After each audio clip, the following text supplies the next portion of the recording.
Church, let's sing together, Pardon for Sin. Pardon for sin and peace that endureth. Thy long dear presence to cheer and to guide. Send for today and bright hope for tomorrow. Blessings on high with 10,000 beside. Oh, great is thy faithfulness. Great is thy faithfulness. Morning by morning, new mercies I see. All I have needed, thy hand hath provided. Great is thy faithfulness, Lord, unto me. Great is thy faith. Great is thy faithfulness. Great is thy faithfulness. Morning by morning, new mercies I see. All I have needed, thy hand hath provided. Great is thy faithfulness. Great is thy faithfulness. Great is thy faithfulness.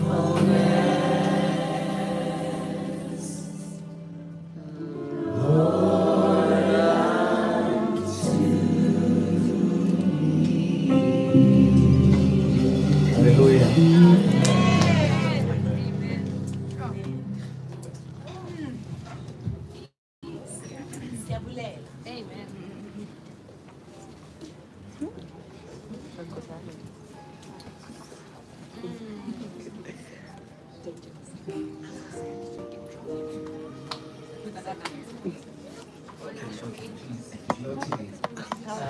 Good morning, everyone. Good morning. Please, not today. Not today.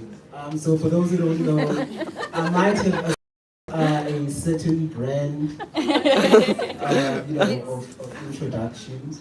So I'm really trying my best. And maybe for starters, I wasn't supposed to be here. You saw the program yesterday. It was supposed to be a certain gentleman. He looks like he stayed away from the sun more than me.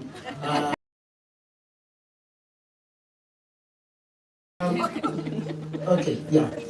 Let's okay.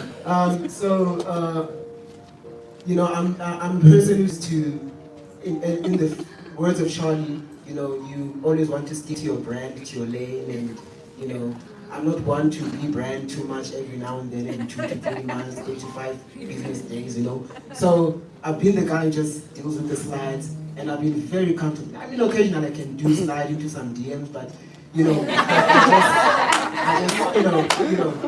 slides are the brand. So, and then I had to be hijacked in the morning, which is something that I did a lot from the desk. You have someone driving, you're already close to Kimberley, and then they come and then they say, you know what, we need to just take, a detour. And, in the spirit of stewardship, I wanted to call someone out who owes me a pack of wine gums for the same sins of coming in the last hour, asking me to change things, But I won't mention any names for my safety, so I'll just hold my peace till, kingdom come. Now, for our speaker, maybe before we get to the speaker, I need to say a bit about our leader. He's done a great job in putting this together. We're in the month of growing and glowing at the same time, and he's shown us something about his growth and glow up. Because hey man, back in the day, and if you know people from this dozen days, our road, that picture is like the ultimate dozen Vogue face, all colors mixed up, it's Babylon, this material, that material, all different things, it's quite a salad of, abominations. So today also, I want to introduce to you our speaker, whom I also know from this dozen days.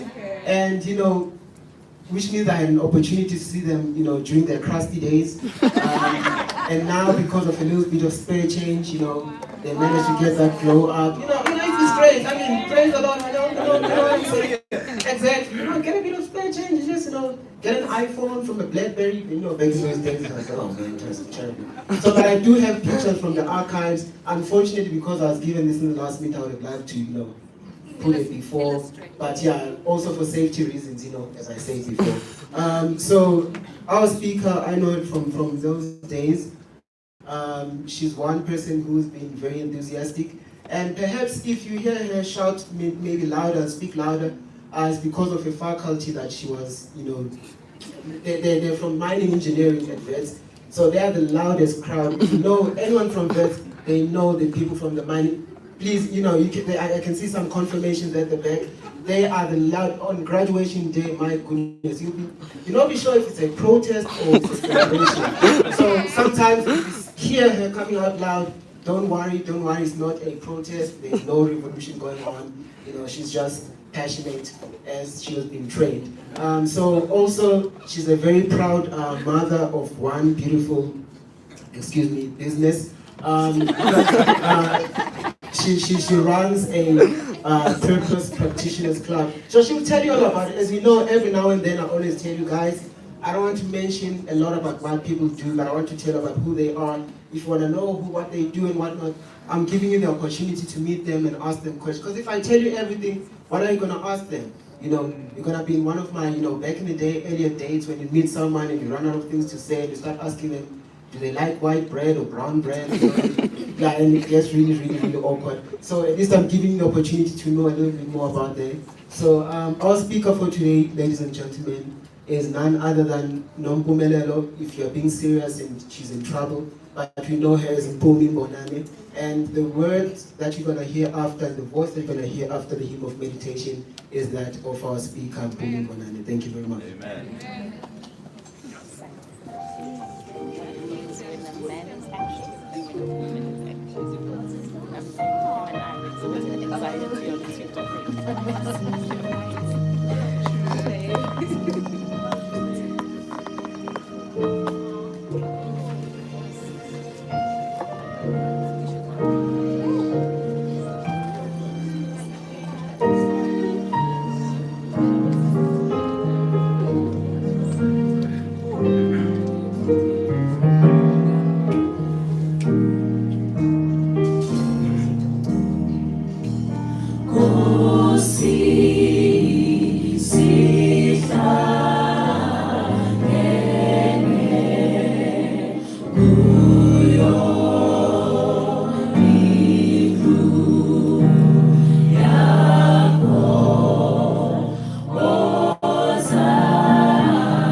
Okay, it's a different story when you're sitting down there. Kumnandi, you're singing, you're dancing.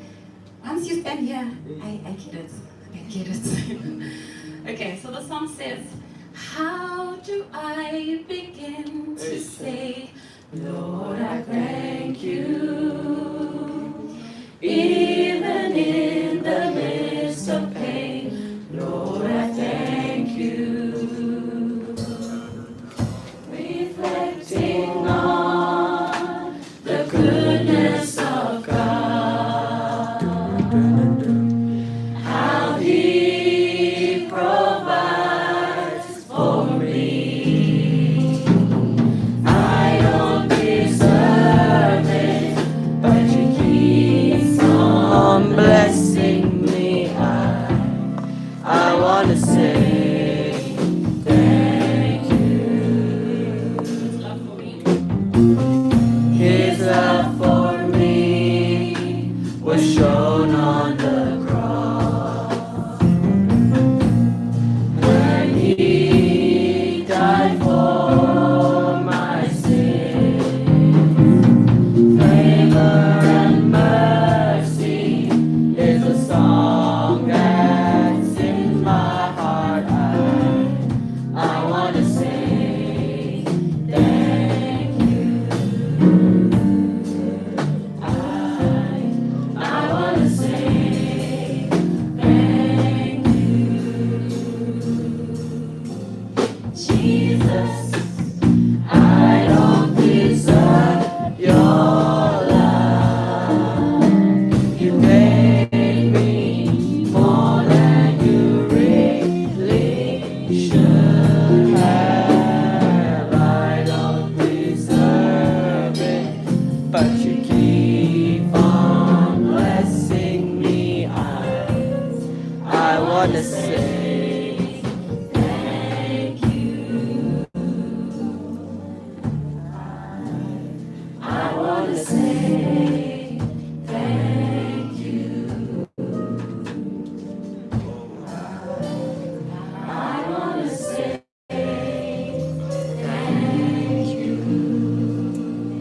It was this very song that made me fall in love with this church. I just finished varsity, and you know what happens when you go to varsity, right? Especially if you went to churches at Lukshi, you start now thinking, I need a better church. And so that's what happened, naturally. So hopped around, and Metro was one of the churches that were buzzing at that time. And I came here, and I was sitting, the premises were not these, actually. I can't remember where, but and it was time for offering. And this song was sung. And I was like, geez, reflecting on the goodness of God. Yeah. How do I even begin to say thank you? Loved this song. And so in 2020 October, when I was invited to actually be a part of the team or the group that recorded Speak to My Heart, Alex's final album, I was elated. And when he said this song we're going to sing as well, I was beside myself. I remember when we were launching the album at the end of May, we sang the repertoire, and then at the end people were like, we want more. You know how it goes at concerts, right? And we all looked at each other like, what are we going to sing? And I suggested a song, and everyone suggested. And Alex looked at me and said, let's do Thank You for Mpumi. And that was so special to me. And that this isn't the only thing that he had done. He knew that I loved the song so much that before the album dropped, he sent me an unofficial version of the song to say, I know you love it, listen to it in your spare time. And so the song is very special to me, and I thought it would only be fitting for me to come here and start with the song, you know, and just reminisce and not just reflect on what has been and who we've lost, but on the goodness of God. You know, it's really tough to think about all the things, because it's not, another thing that I love speaking is Zulu, and I'm looking at the demographic and I'm like, what's gonna happen? You spend the whole day trying to retell stories and give accounts of just how good has been to us. So Sam is really not a nice person. No, you're not. Firstly, because there's a poster that went out yesterday. And I looked at this poster and I'm like, firstly, I'm gonna wear the same dress. Can we talk about loyalty? But also, when have I ever worn pink lipstick? Guys, that picture is photoshopped to the core. I don't know how you put pink lipstick on my lips, but I don't wear pink lipstick. But anyway, I'm really happy to be here. I'm elated to be here, even though he has said, Uti, I'm a boycotter and I'm probably the calmest person you'll ever come across. Okay, let God bless you guys, bye. No, but I am. And today I just want to put a disclaimer out there. I'm not a preacher.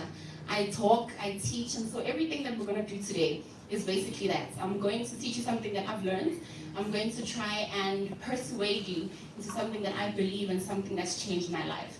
And so if you're expecting me to raise my voice and sweat and go husky, it's not going to happen. I'm sorry. We're just going to learn together. Okay, so today's topic is a purpose that pays the bills. And I chose this particular topic because every time somebody says, oh, but I want to follow my passion, I want to follow my purpose, people say, purpose doesn't pay the bills, honey. How are you going to eat? What are you going to eat? And so today I want to challenge our thinking, and I want to introduce you to a universe where purpose actually does pay bills. You'll understand why this is important, and you'll understand how you can get to a place where your purpose can pay your bills. All right, and we don't have a clicker here, so when you see me, I'm not being ghetto, I'm just trying to cue Sam to put on the next slide. Okay, so let me rebrand myself and tell you who I actually am, not the story that Sam told you.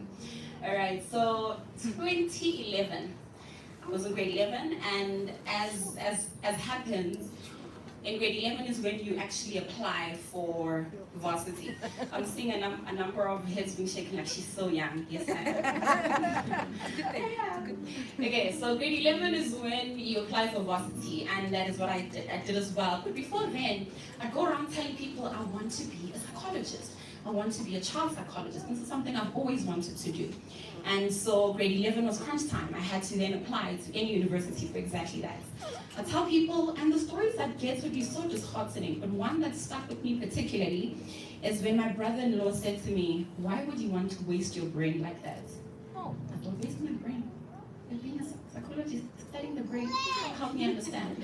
And he said, no, you're good at math, you're good at science. Why would you want to waste your brain on psychology? Do engineering. Engineering.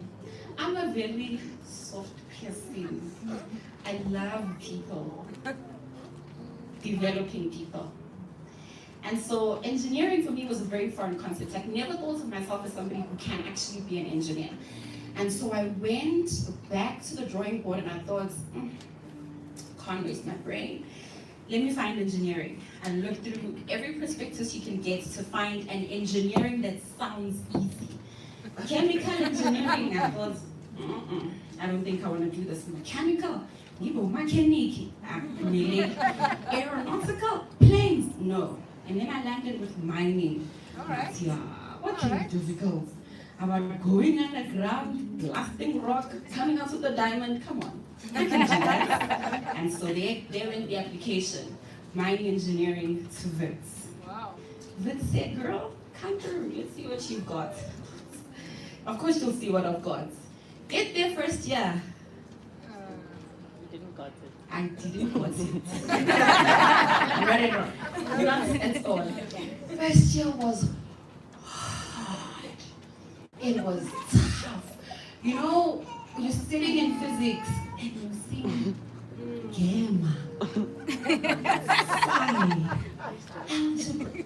delta, and I'm like, this is Greek. And I was right. It was Greek. That's why I couldn't get it. First year was hard. It was so difficult.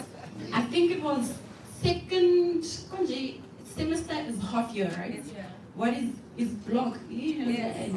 Term, let's just say term. After first term, I call my sister and I say, hey, I need to speak to you.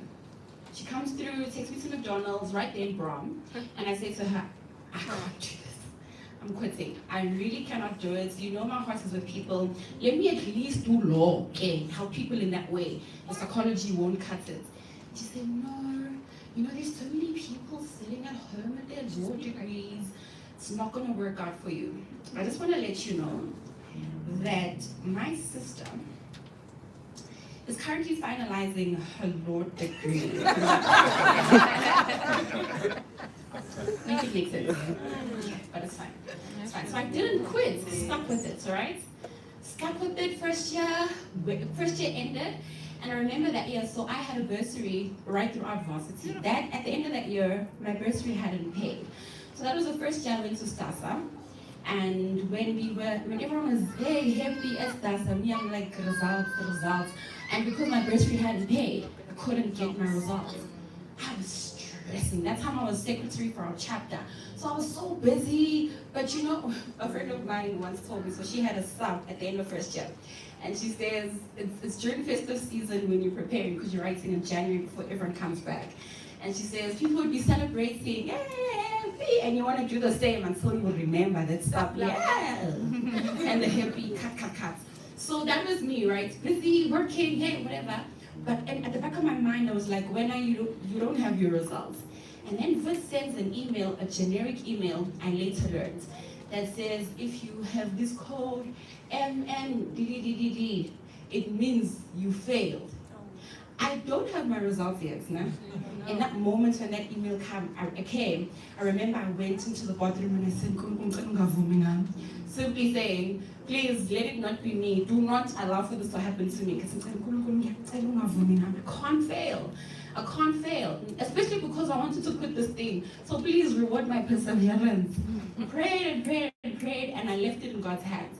And then later, I think it was even after STASA, my bursary paid and I got my results and I had passed. Second year came through, and I don't know whether the workload got easier or I got smarter, but I breezed through second year. Okay? That year, it was a lot of work. It was difficult work. It was group work. It was just a lot of work. And it was difficult. 2015, I started developing chest pain from all the anxiety. Wow. Started losing my head. Hey, it was just really a lot going on. And so that happened. It was really, really difficult. It was really tough. Hey, but I made it. I made it by the grace of God. Final year came. Final year comes, I'm like, hey, let's do it. I don't want to be here, but let's just do it. I forgot to tell you something. In second year, I remember I was sitting in a geology class, and a very tall Dutch professor of ours waltzed through, and she says the mining industry is going down. We're second year, okay, we just started. Come on. She says the mining industry going down, and she explains, see, there's what is the China meltdown that's happening.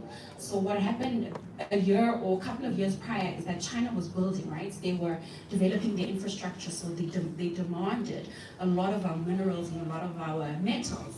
But now they were done. And so the boom went boom. And they didn't want anything more from us. And so that caused a dip. And you know, when there's no demand, very little supply. And if you want the stock to go, you have to lower the price. So yeah, it was going down. And I sat in that class and I said, Lord, it's me. I'm the problem. I remember Jonah's story. Remember you sent him to Nineveh. And he went to Tarshish, it's me, Lord. I'm supposed to be in psychology. I am the reason. Throw me out to sea. He didn't do it. It's okay. He did it later, but listen to the story, track with me. So final year came, all things great. And I also neglected to tell you that in second year I got me a little boyfriend. Final year, things are not going well. And I'm just like, I can't do this to myself. I have to focus and listen to this girl who wants to focus now and what she does. In end of August, we break up. Beginning of September, I'm starting my finals. Yeah. When I tell you that I don't remember how I was studying or what I studied. But I studied. Looking crusty, and maybe those were days that Sam is referring to. Looking crusty as hell. It was a really hard time. I was I'm still slender now, but I was really small in varsity. I got even smaller. My heart was in pieces.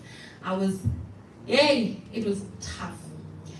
Then I wrote my exam. Till this day, I can't tell you what happened, but I can tell you that at the point of me graduating, I got a certificate from the dean's office that said, hey, you're on the dean's list. I was like, oh, me? Are you sure?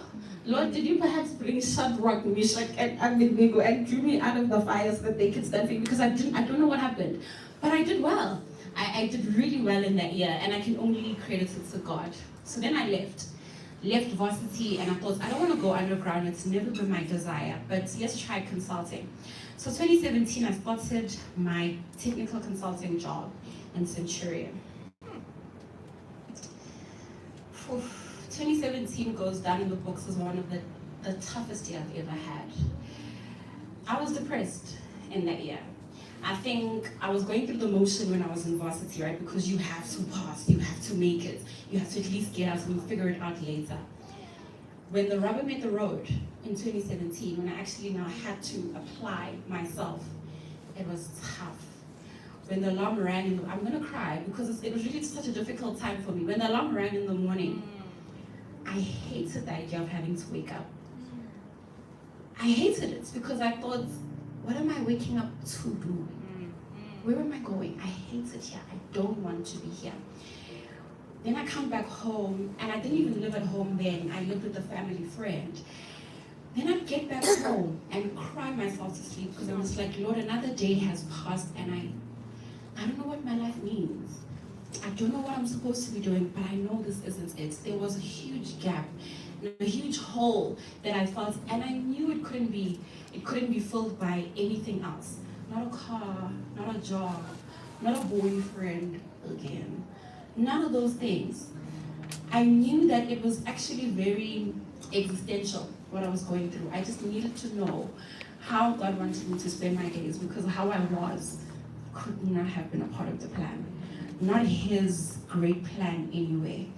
And so in that year, I thought, Lord, we're not doing this. I prayed every day. I cried. I read the Bible. I tried to watch YouTube videos just to get myself out of the funk, but also to understand, okay, then where? What? How? And I would pray and pray and pray, and the answers wouldn't come. And I thought, I think the best way that I can tackle this is actually just leaving the industry altogether. And so I applied for various graduate programs at banks. And the rationale I gave myself then was, I did economics and accounting in high school. It wasn't bad. And then we did financial valuation in the final year of my degree. It was okay. I'll be fine. And so I went on several of these interviews until I landed a job, an opportunity at ABSA in 2018. So that's when I started, 2018. When I left the industry, when I went to tell my boss, Baba, I'm done, bye, I was so happy. Also, the environment was very toxic.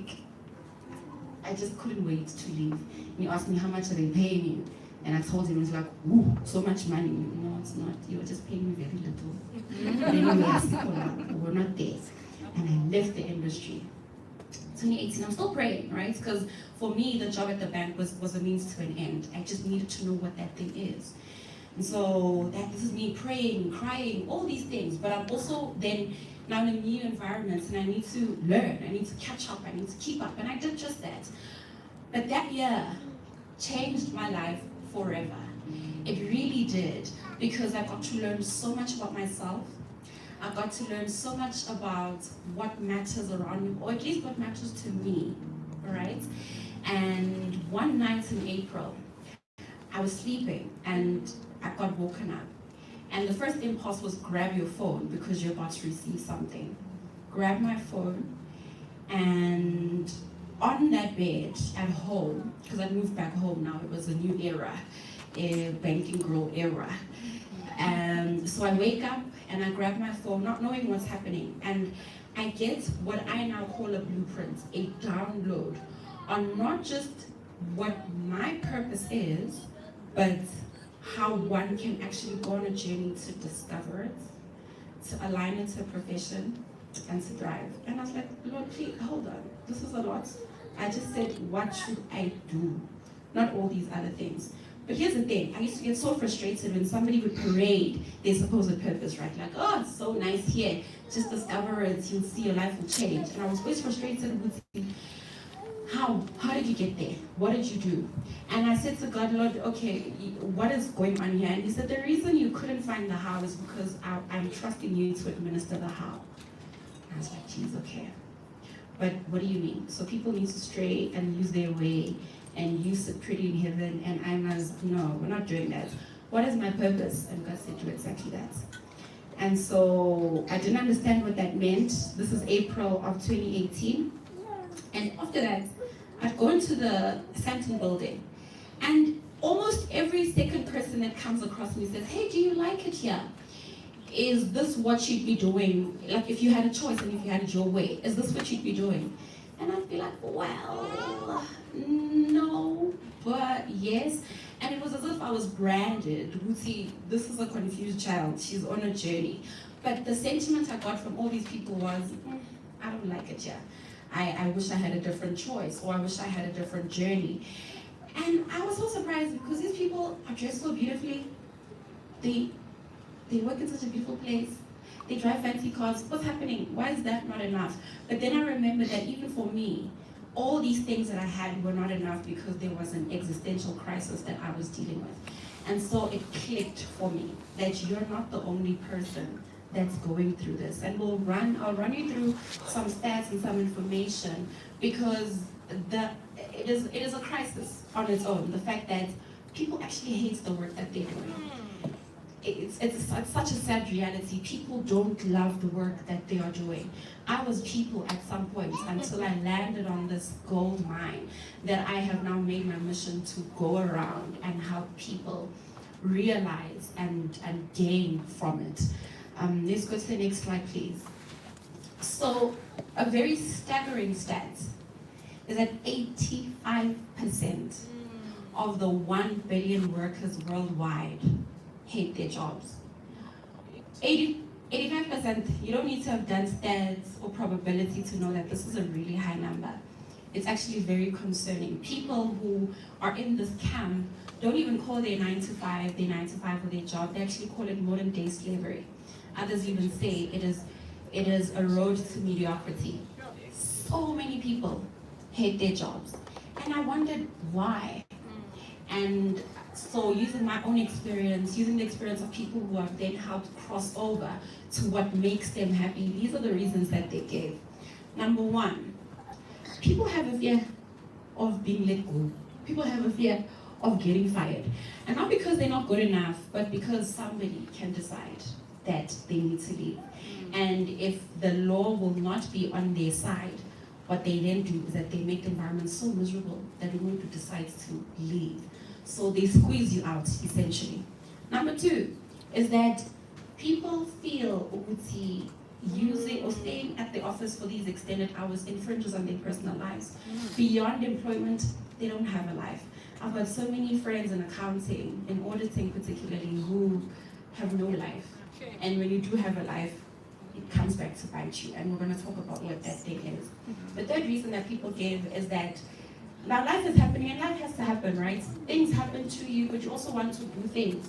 And so when the time comes for promotion or bonus, there's total disregard of your life and wanting to live. And so you get passed over, or you don't even get the bonus that you worked so hard to get. The next reason was people feeling would see some of their colleagues don't see them as equals. They are just there to pass tickets, but otherwise there are levels here, there are hierarchies, and a lot of people feel like they're at the bottom of this. And even, I had a boss who I later understood, because she left as well, who I later understood would see even her being there was just a big small screen. She was a puppet. With that, at least no one of got representation. So even the people that are up there don't even feel the power and the control that is supposed by their roles. The next reason is office politics. Everyone hate office politics. absolutely hates it, as well as a lot of people.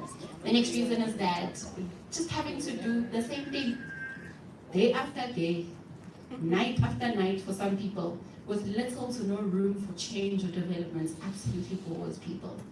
The next reason is that there's a lack of recognition and due reward.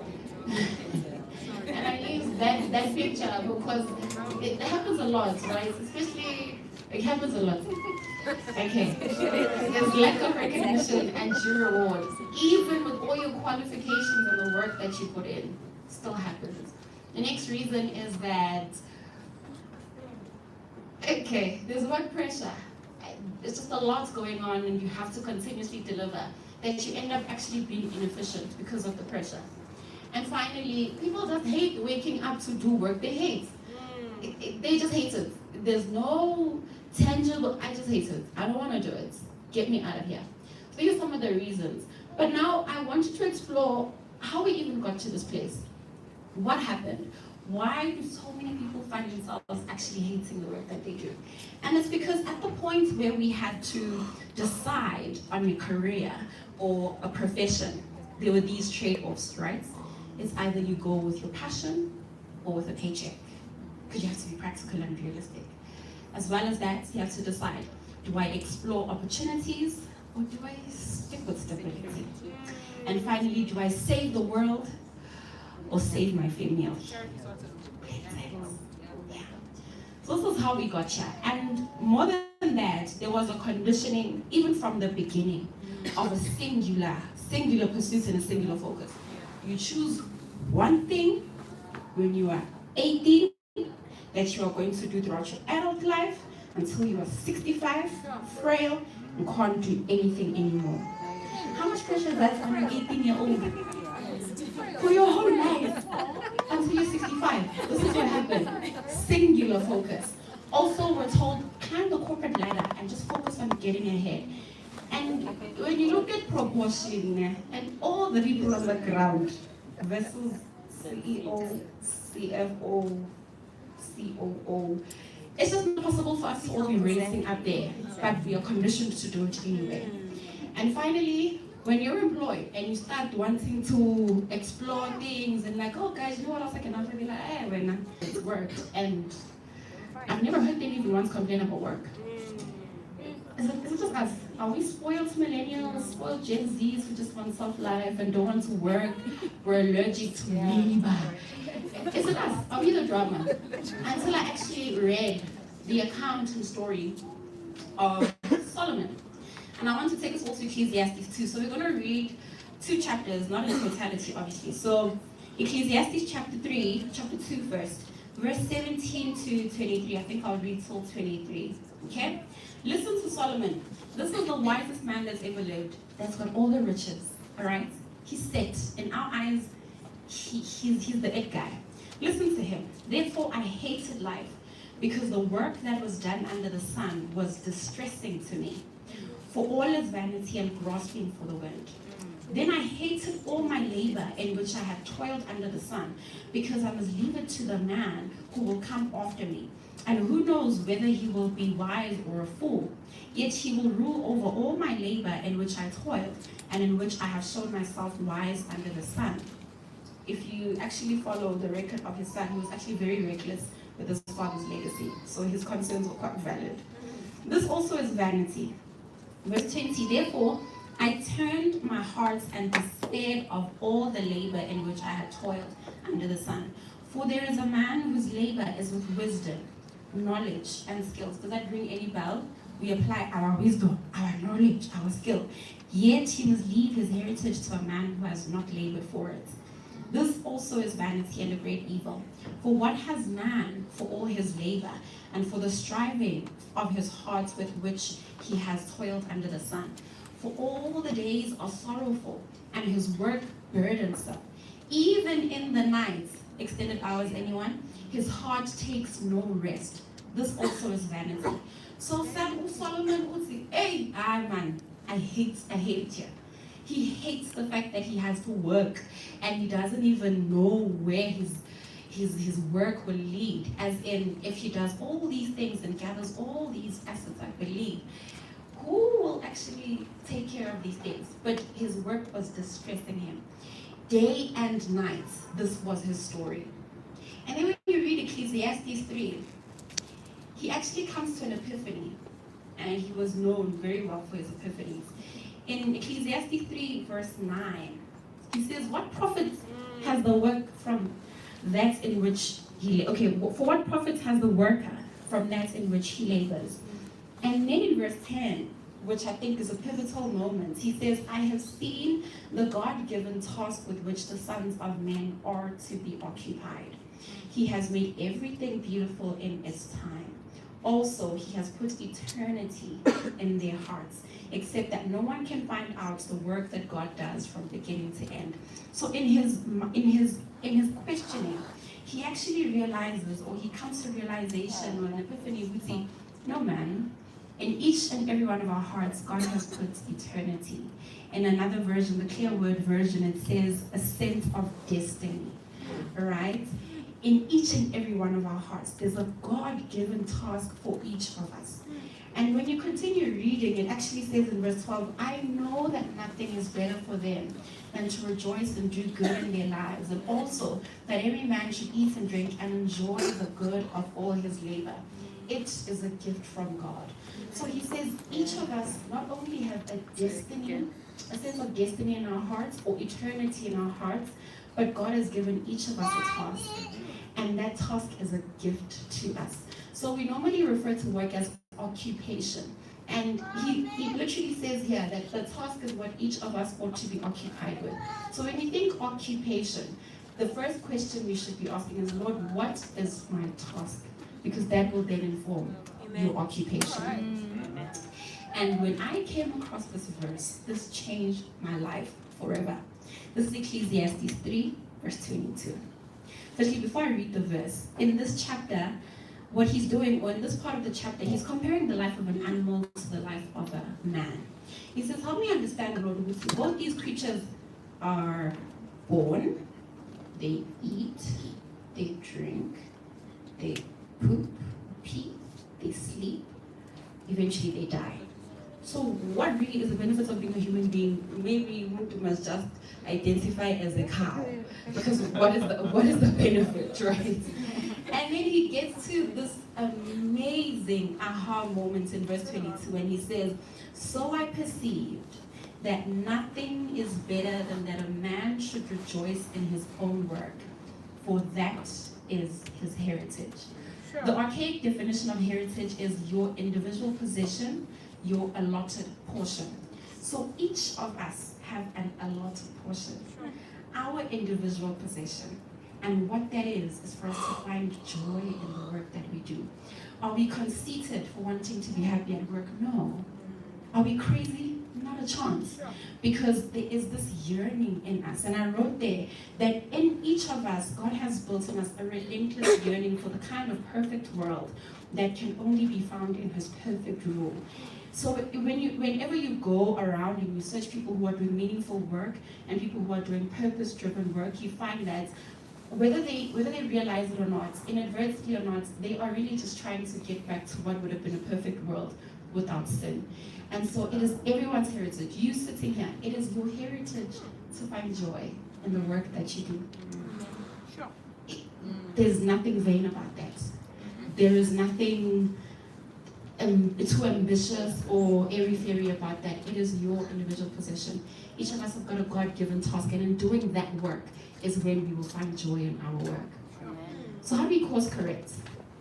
When I left the mining industry, when I left my employer, they gave me a book. And I thought, pension fund, oh, Nasi, a book. And I threw that book to the side until I started working at the bank in 2018. And I remember I was using the Gautrain then. And every day, every morning, I don't know what happened, I picked this book up, and every day on the journey I would read it. And it was a book by Simon Sinek called Start With Why. In this book, he explores organizations that have done the fundamental thing, or have gotten the fundamental thing right. And that fundamental thing is starting with why. And he says the more organizations, or the premise of the book rather, is that the more organizations and people who learn to start with why, the more people there will be who wake up feeling fulfilled by the work that they do. So start with why. Read this book and I thought, okay, maybe that's why. Maybe that's why I was struggling, because I started with asking the wrong question. So in the book, he explores, or he introduces to us what is called as the golden circle. And he says the biggest mistake that people make is they start on the outer layer, trying to go in. So on the outer layer is the what, which is your product, right?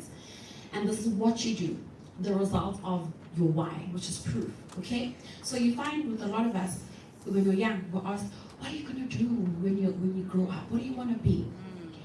And our minds just go to, hey, I wanna be a doctor, starting with the what, right?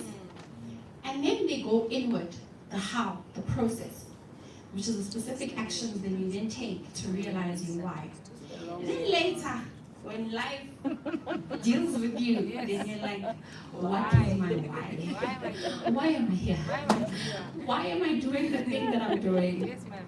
So if we went in the right order and we started with why, and then went to the how, then went to the what, it would help us a great deal.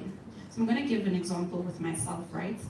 And I don't know if I should do this now or later, but let me just do it now. Okay, so my why, né? Okay, first let me tell you what I actually do, because people are like, Purpose Practitioners Club, what is that? And the name is going to change very soon, so be on the lookout if you like me. Be on the lookout. Anyway, please go back to the slide, Sam. So I had to start with my why, right? Why do I want to do anything that I want to do? And based on my own experience and my own journey, and from hearing everyone else's concerns and things that really tugged at my heartstrings and popped out to me, what I then resorted to do, or what was impressed upon my heart to do, is to then help other professionals get clear on what their purpose is, so they can turn it into a profession that is fulfilling. Sure. Nah? Not just, but fulfilling. That has a resonating impact. Because we do work where we do work, but it's just like, yeah, I see her talking to the community, but it's not connecting. So a resonating impact and more financial reward without having to get more qualifications. So this is my why. Everything that I do, whether I write or I speak or I teach, it's centered on this. If at the end of the day you are going to get clear on your purpose, and from that position, then establish a fulfilling career, I'm done. So what is my how? The process. I teach. I've got a course that I take professionals through. I am a coach. All these things, right? This is my process. What I do to realize my what, my why rather. And then the what I do, I'll stand here and I'll talk. These are things. So if I said I want to speak, that is what I want to do. Speak about what? Why do you want to speak? Who do you want to speak to? What will happen to them, or what will happen in them after you've spoken? So this is the challenge that I want to leave us with. It starts with why. What is at the core? What is that belief that will drive everything you do? How are you going to execute on it, and what are the things you are going to then do? Let's move on. So I then started wondering, is there a universe where you can actually pursue your passion and get paid for it? Sure. Where you can explore as many opportunities as your multifaceted self wants to explore, and still have stability? Is there a universe where in saving the world, you actually also save your family? And then in all my searching and God coming to the rescue, I then discovered that there is. And this universe is what I invite everyone to in the work that I do. It is a universe I call purpose to profession. Now, as I said, I am a coach and I am a teacher. In this course, and I'm just going to give you a high level, right? Because I do want to make this very practical for you. I want you to leave here and say, okay, yeah, this is what I'm going to do. I'm going to start here. That is what I want the objective of this to be. So if you can just go back 2 slides so that we can track Kamnandi. Perfect. Next. Okay, so this program is essentially that, right? It is to bridge that gap. It is to be the gap from I hate it here, I'm really miserable here, I want to find something that speaks to my soul, speaks to my heart, and then do that thing every day. Because maybe let me start by defining what purpose is. Purpose is the reason for which something or someone is created or exists. That's it. What is the reason? Why are you here? What does your life mean? Why are you still breathing? Why do you wake up every day? That is what your purpose is. What had God intended for you when He made you? And so I take people through a framework that I call the data framework, right? So the D in data is discover. You can move, Brother Samuel. Discover. What are we discovering? Our purpose. Next, we align. We align it to a suitable profession or portfolio. And I just want to park here for a bit. The reason I said portfolio is because I have just spit in the face of a career path, right? Where they say, choose one thing and do it forever. A career portfolio allows you to actually say, but I love to sing. I'm an author. I can speak. I'm also quite very, not that these other things don't require your brain, but you know what I mean, right? I can be both left brain and right brain. And so what a career portfolio allows you to do is to explore all of these things without the one compromising the other. And that's the A. The T is thrive. Thrive in the space authentically. And I'm hell-bent on the authentic because I'll give you an example of what started happening to me. So I'm not shy. I'm not a shy person. I can get into a room and mingle. But what I've seen happening because of being in the wrong profession is that I started being a recluse.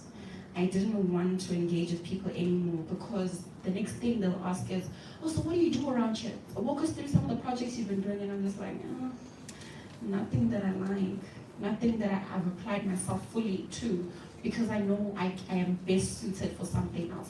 So I hated engaging with people. I just didn't want to shine anymore. And not that I always want to shine, but I don't have a problem with being expressive and sharing my thoughts and my mind. But I started being a recluse, and I thought, this isn't who you are. And then I started taking up these projects that I really love because now I had discovered what my purpose is, right? Started doing this work, and people from work who then saw me do my other work were like, is this the same person? Are you the same girl on LinkedIn that we are seeing passing through these corridors day and night? And it's because in that space is where I'm authentic. And when you are authentic, you thrive. And the word authentic is actually derived from the word author. And author means the originator of something, right? So when you write a book, you're an author. When you write a song, you're an author because that is your original idea. And that can be debated as well because nothing is new under the sun, but track with me, okay? You are an originator. So when you're authentic, you are true to your original form. And so when I say thrive, I'm acknowledging with any other space that is not suitable because it's not aligned to your purpose, you're not going to thrive. Okay? And the final one is then accolades. And so this is slightly in your control and not in your control. And the reason I think it is something that you can actually track and anticipate is because exceptional work cannot go ignored.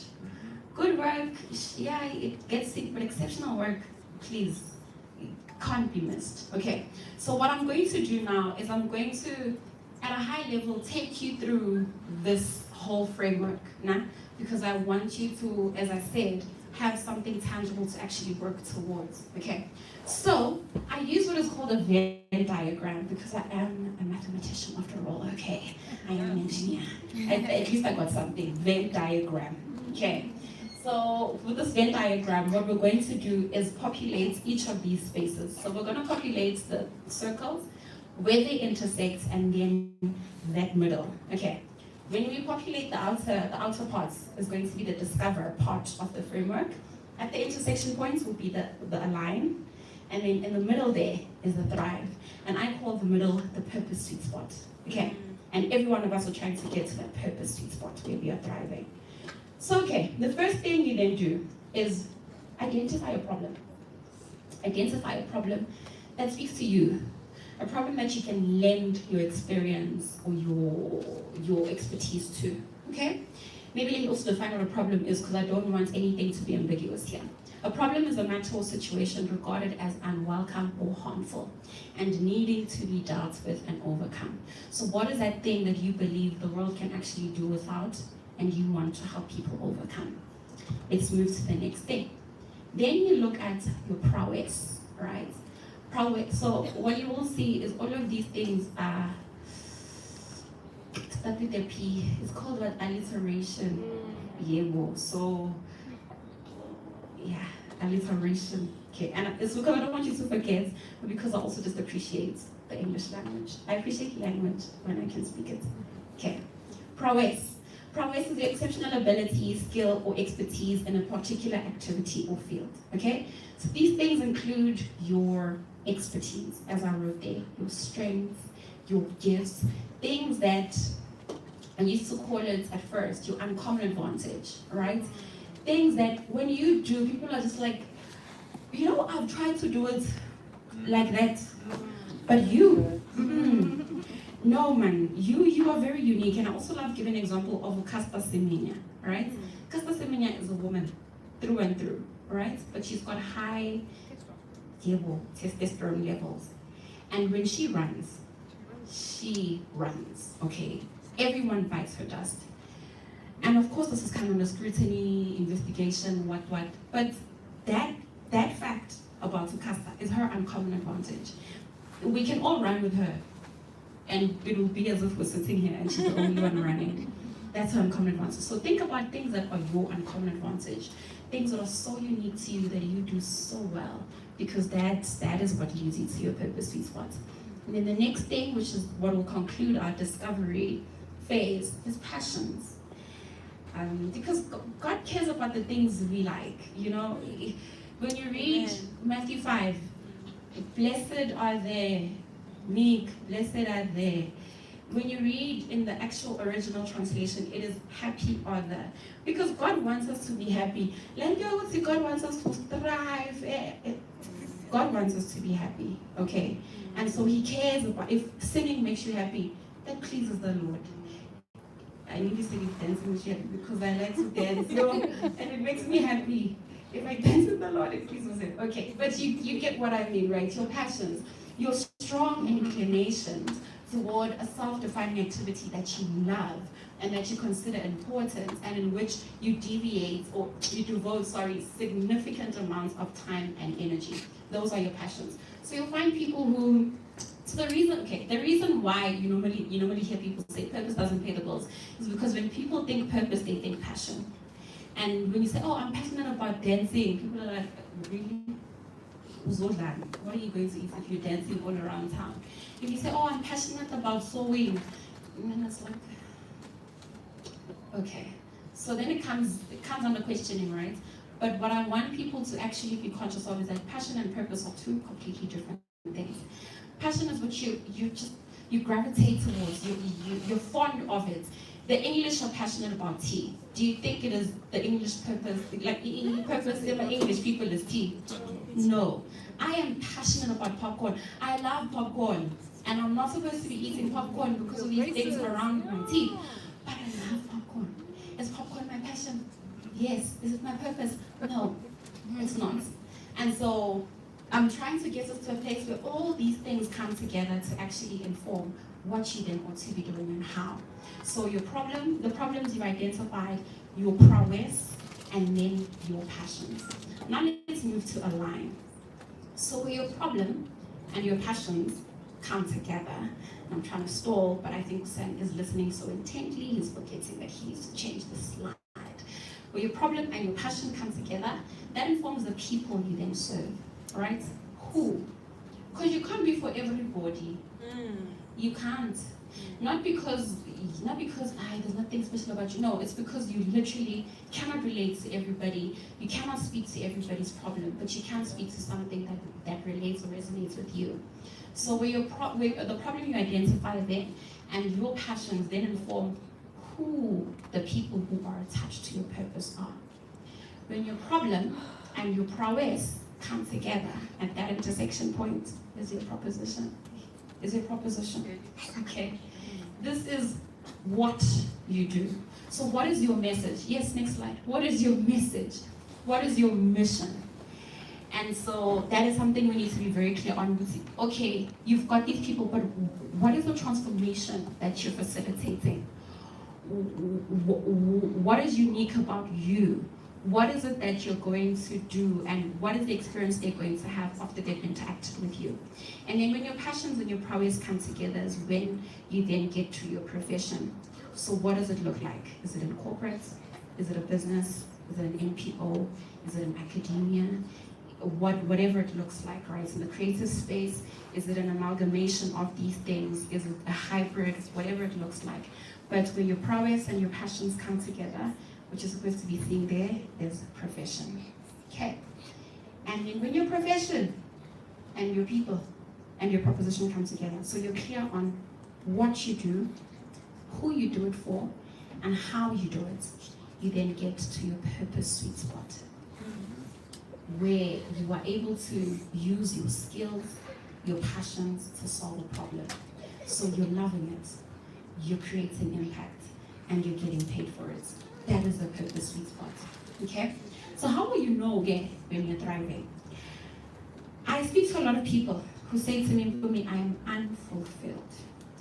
And for a long time, I thought these people meant I'm not happy, right? Because when you think fulfillment, oh, this fulfills me so much, you think happiness. Am I the only one? Okay. So that's what I used to think as well. But somebody who says they're not fulfilled means they're not happy. And then this week, as I was thinking about this, I thought unfulfilled. Broke it down. And then I got to two realizations, right? The first one is that people feel okay. Thank you. The reason people don't feel fulfilled is because they are not fully filled. So they go to work, they do the work, but they're just like, something is missing, man. It's just not hitting the spot. Something is missing. So people feel unfulfilled because something within them is not filled.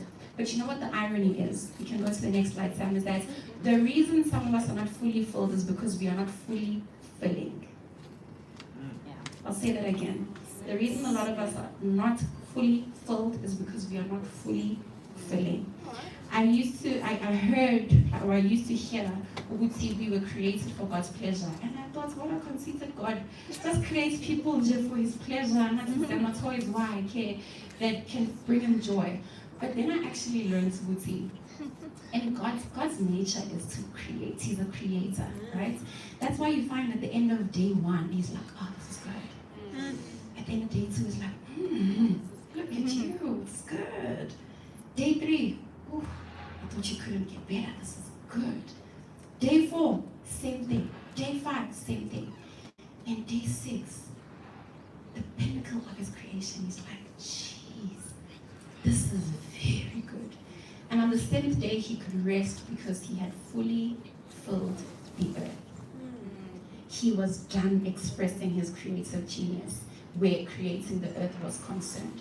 And so a lot of us then are not fulfilled because there is something in us that is not being expressed in totality. We are not fully filling, and that is why we are not fully filled. So the things that bring you pleasure, or the things that would bring you pleasure if you actually did them as equal. And that is why you're feeling the way you're feeling. And so when God sees animals roam and he sees the sun, he's like, this pleases me. Because he had expressed his creative genius. So when I actually read up on the actual definition, this was after I had this own realization of mine.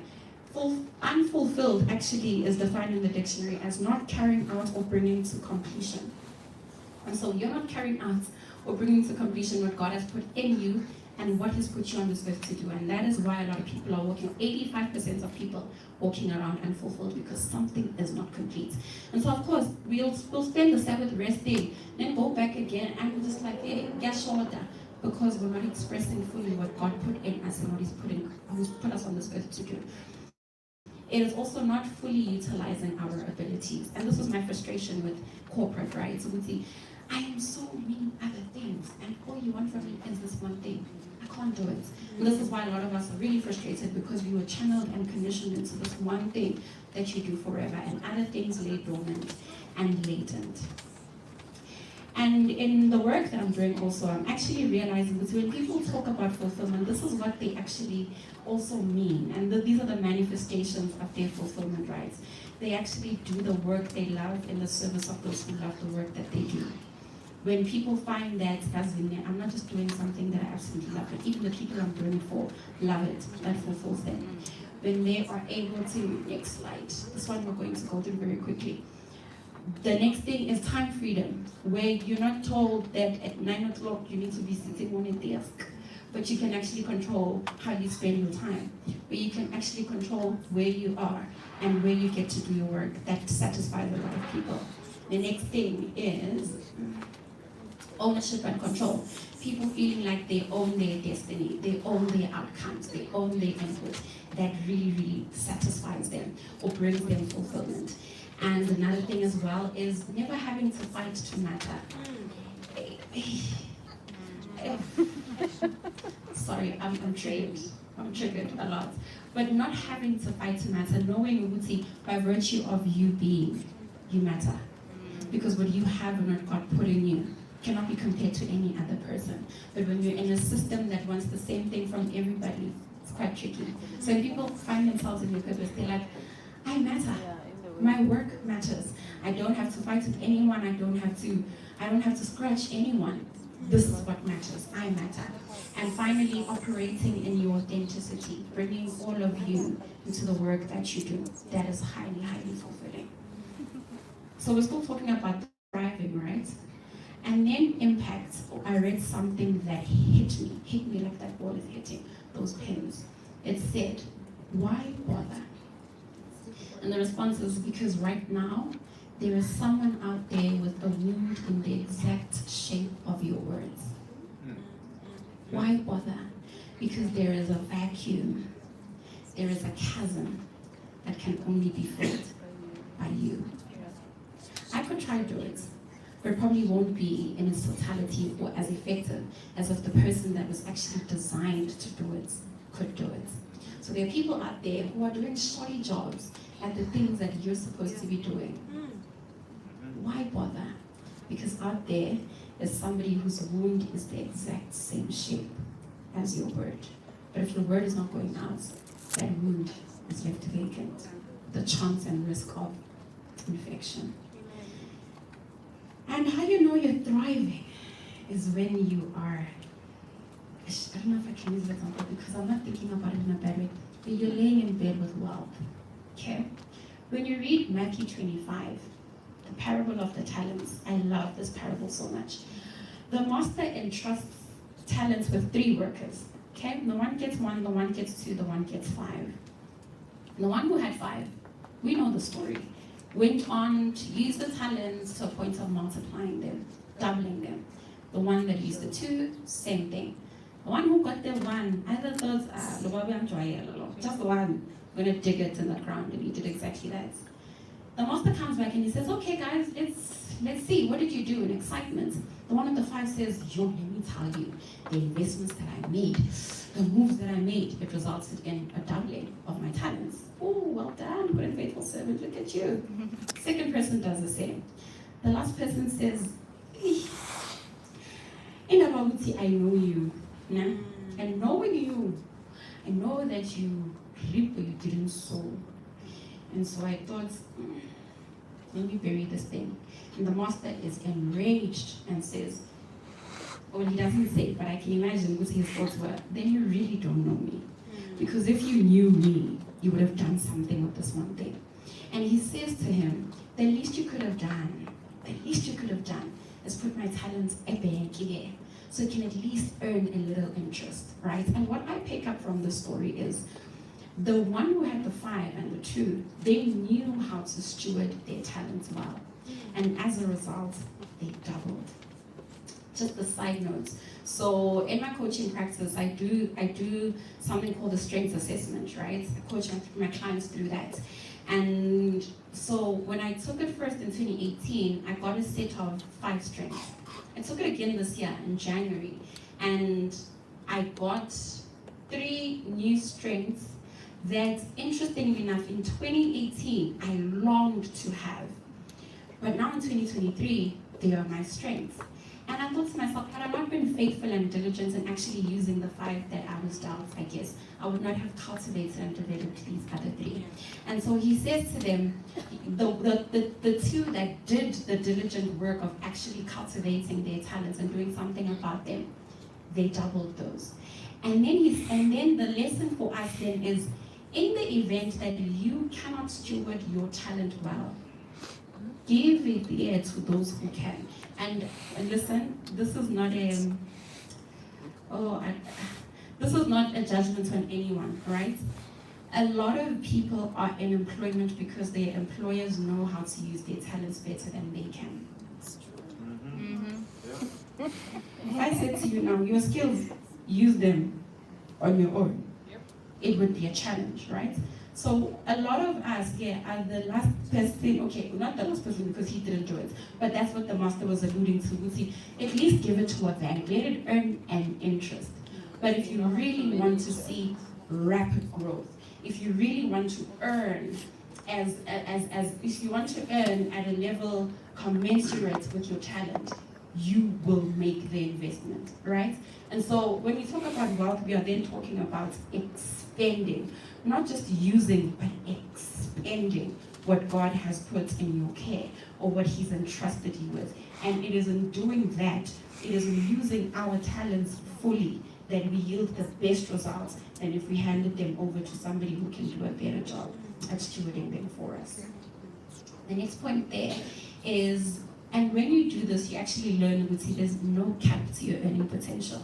When you tap into everything that you are and everything that God has given to you, it's actually an opportunity for you to have no cap to what you can earn. So if you're crying, Lord, I can't make ends meet, what do you have in your hand? What is the other thing that you can do that you're not doing because you're focused on just this one skill or this one gift? God has given us so much. He has. And the beautiful thing is that even in Deuteronomy, He was telling the Israelites, I give you the power and the ability to be wealthy. And the reason He does that is because when people question, how are they doing it? It can all point back to Him. Yeah. So when we are not tapping into everything that God has put in us, and therefore getting the return that would otherwise come if we use these things, what are people looking at? What evidence do people have that they are doing something different, something we're not doing? Multiple streams of income. I learned in starting my business as well as working in corporate that it's actually to my best advantage to have multiple streams of income because it gets you out of debt sooner, it allows you to buy more assets, it allows you to invest and build wealth. And this is what God wants for us. He wants us to be unencumbered. He wants us to enjoy the fruits of our labor and not always have to work for other organizations. So I work for ABSA, right? But I find, I don't just work for ABSA in that I am working in the organization. I work for ABSA because if I don't pay my bond, ABSA will take my house. So I'm working for ABSA in more ways than one. And so a lot of us working for My Way, working for INI, when we could actually be working for ourselves and with the overflow and the outpouring, then give to all these service providers. I spoke earlier about a career path versus a career portfolio.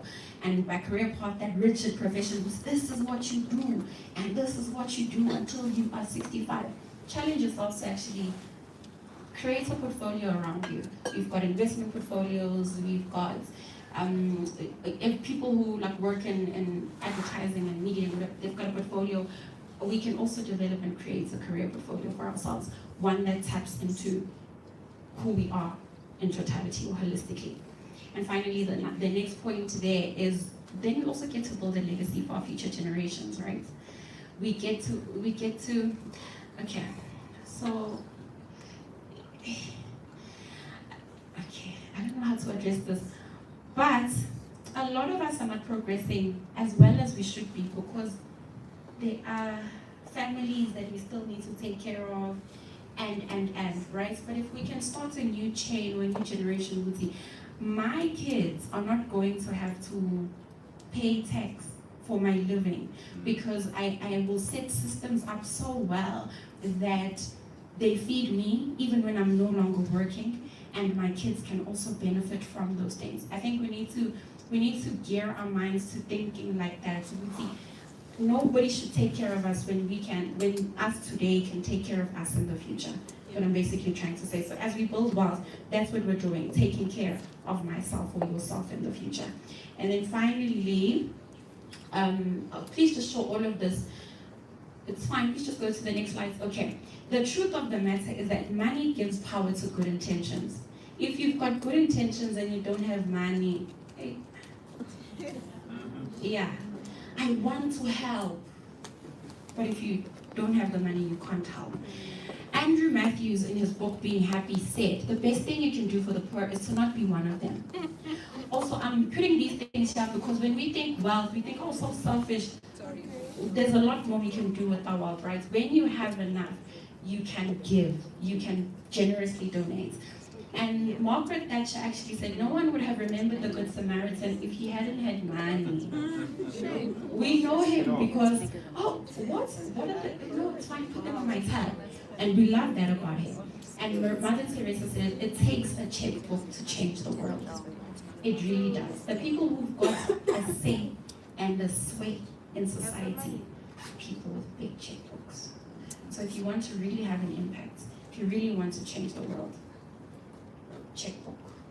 I think this is the final slide that we have. And earlier I said accolades, right? And that incredible work, exceptional work can't be missed. Proverbs 22 verse 29 in the Message version says, observe people who are good at their work. Skilled workers are always in demand and admired. They don't take a backseat to anyone. And in the Clear Word version it says, next slide, I believe, show me a man who does his work faithfully and well. He is worthy to be in the presence of kings. He is not just an ordinary man. God wants us to do good work.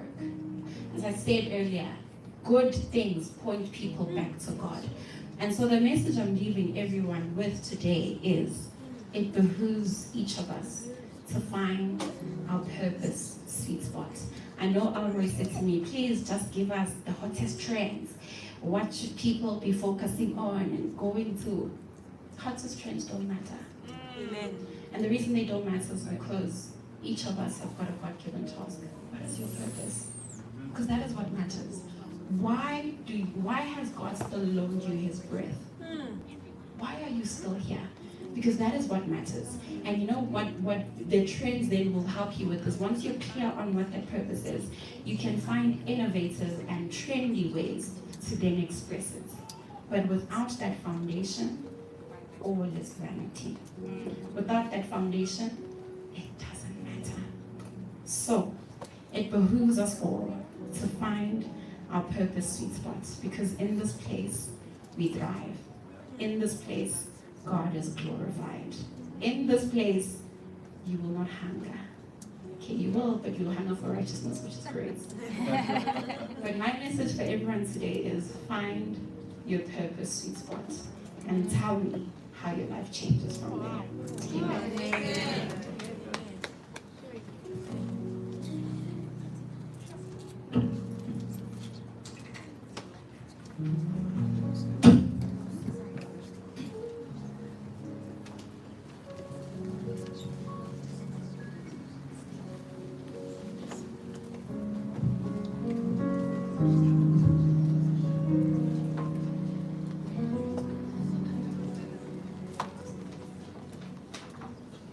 So thank you very much, Mpumi. That was very inspiring. Only at Metro will you experience a sermon that can also speak to your career, your purpose. That was amazing. Sam, we're just going to revisit the hymn that we opened with. In closing, we're going to sing All Hail once again, and we'll ask the church to rise as we close with All Hail.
Amen.